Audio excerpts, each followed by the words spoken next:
đã là mong giờ số xe nữa đến tàu cờ lý thiết.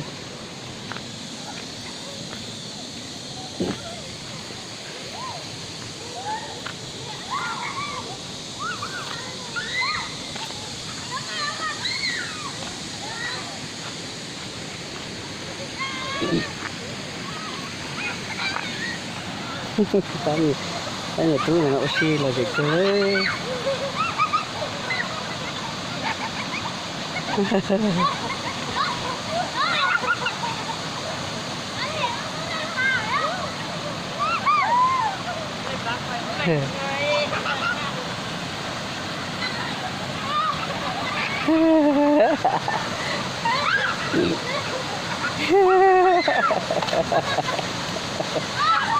cơ.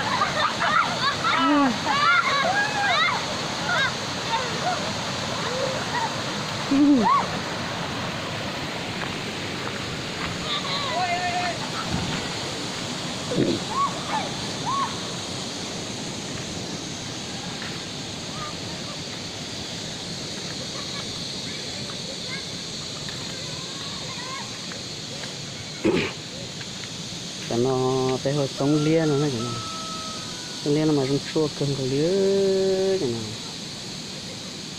sông lia cho là chờ cái nó mà một cái cầu gì nữa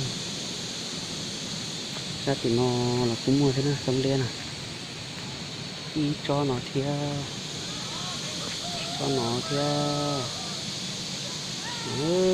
đầu cơm của đi sông lia này.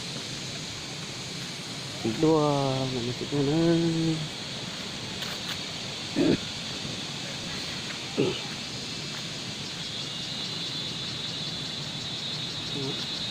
Cái sông Liên nó làm tốt